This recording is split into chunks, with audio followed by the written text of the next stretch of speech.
Dawn arrived softly across the wide Wyoming plains, spilling gold across the earth as if the sun were brushing its fingers along every blade of grass just to wake the world gently. Noya Redbird stood in that gentle light with her satchel pressed to her chest, her breath trembling as she looked back at the ranch that had sheltered her these last few months. The morning smelled of horses and dust, of memory and hesitation, and she fought the urge to turn around and run back inside before anyone noticed her standing there like a secret about to be revealed. She told herself she didn't belong. The townsfolk had made that clear with their murmurs, with their pity, with the way their eyes moved past her as though she weren't worth lingering on. She tightened her grip on the satchel, steadying herself as she whispered that leaving was a kindness, even if the words tasted bitter on her tongue. The path before her shimmered with early light, but the wind carried the remnants of last night's cruel whispers as surely as a messenger carrying letters not meant to be read. "She's only here because Colt feels sorry for her," they had said, unaware she stood just outside the bunkhouse door. "She ain't family. She's a mouth to feed." The words landed in her chest like stones thrown by hands she had once hoped would soften. She had worked hard, done her share, but in a town like this, where people guarded their judgments the way they guarded their fences, her presence was easily misunderstood. She stepped forward anyway, each footfall a tiny rebellion against the ache blooming beneath her ribs, and yet she couldn't help wondering if anyone would care come noon when someone finally noticed her empty bunk. Up on the ridge overlooking the pasture, Hania Colt paused with one hand on his horse's saddle, his eyes narrowing as he spotted a lone figure walking away from the ranch. The sun lit the edges of her hair like fire, and the sight of her retreating silhouette sent something uneasy spiraling through him. Hania wasn't a man given to panic, but he knew the look of a heart breaking quietly. He had lived with that expression himself ever since the woman he once intended to marry told him he was too soft for the life she wanted. Too gentle. Too patient. Too everything she felt she didn't need. Noya Redbird walking away in silence tugged at a part of him he had worked hard to bury, and he found himself tightening the saddle straps with a speed fueled by instinct more than thought. He didn't call out to her yet. He simply mounted and guided his horse down the slope, unsure of what words he'd find but certain he couldn't let her disappear into the morning without at least trying to understand. He approached her quietly, letting his horse slow to a walk so he wouldn't startle her. She didn't look up, though he knew she sensed him. Noya always sensed more than she spoke.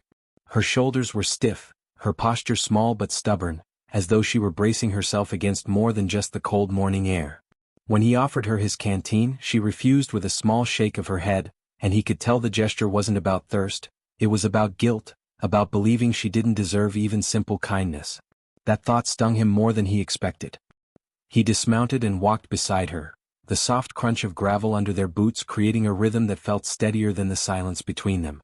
He wanted to ask why she was leaving, but the question felt too heavy, too sharp for this fragile morning, so he waited, trusting that the truth would come when it was ready. She didn't keep him waiting long. Her voice came out soft, barely more than a breath stolen by the wind, as she confessed that she had overheard the ranch hands speaking of her like she was some burden Hania had taken in out of duty. She said she didn't want to stay where she wasn't welcome, didn't want to weigh down a man who already carried enough.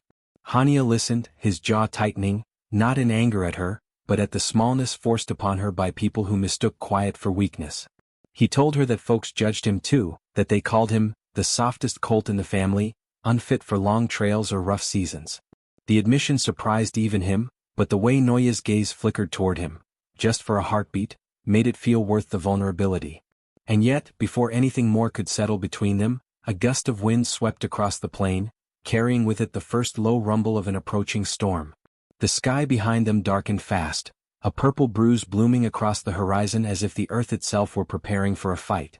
Noya hesitated, torn between continuing forward and turning back, but the storm made the decision for them with a sudden crack of thunder that made her flinch.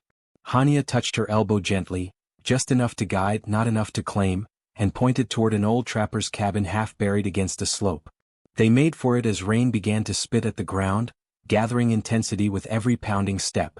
By the time they reached the cabin, the storm had unfurled its full fury, hammering the roof so hard the boards shuddered with each breath of wind. Inside, the air was dry but cold, and shadows clung to the corners like memories that refused to leave. Noya shivered once, trying to hide it, but Hania noticed. He always noticed.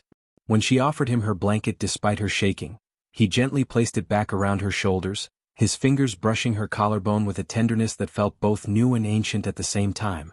Lightning flashed through the cracks in the cabin walls, illuminating her face in sharp silver bursts. In one of those fleeting moments of light, her composure cracked, her eyes filling with tears as she admitted she didn't want to make trouble for him or be something he had to protect out of obligation. She said she didn't want to stay somewhere she wasn't wanted. She had left before anyone could ask her to. Hania stepped closer, not touching her hands yet, just letting the closeness bridge the chasm between their fears.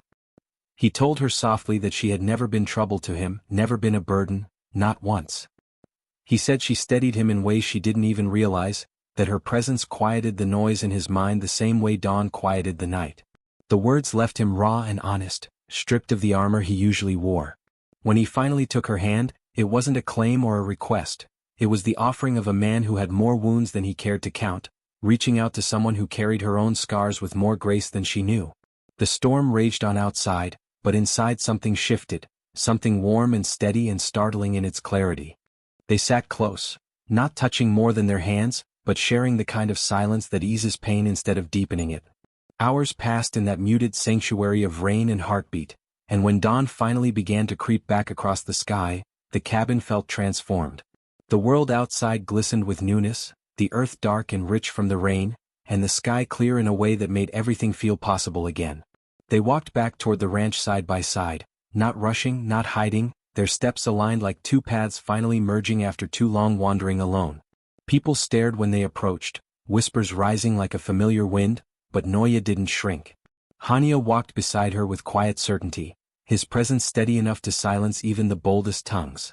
When they reached the fence line, he turned to her and asked in a voice low and earnest, if he could court her in the way of both her people and his, letting the question linger in the golden morning air like a promise waiting for breath to give it life. Their lives after that unfolded not in grand gestures but in the soft accumulation of small, patient moments, wildflowers he left on her windowsill, the quiet lunches they shared beneath the cottonwoods, the way she fixed his torn shirts with careful stitches and he brushed her horse without being asked. They married in a ceremony simple and sacred, sage smoke curling into the sky like prayers rising from the earth. And though life on the plains remained hard at times, storms still came, rumors still whispered, the weight of loneliness no longer lived in their home. Hania loved with the steadiness of mountains, Noya loved with the resilience of roots clinging to desert soil. Together they built a place where dignity had room to breathe, where love grew slow like river stones smoothed by time, and where each dawn brought new trails to explore, their silhouettes always side by side as they rode toward futures neither had dared dream before. And if you, reading now, have ever felt too small for the world or too heavy for someone's heart, remember this. You are not a burden simply because someone once failed to carry your worth with care. Sometimes the gentlest souls are forged in the storms they survive, and sometimes the people meant to walk beside you arrive quietly, without warning, offering their presence instead of promises. So hold on, though the road may be wide and wild, there is a dawn waiting with your name hidden in its light, gathering its courage to rise for you the moment you dare to look toward it.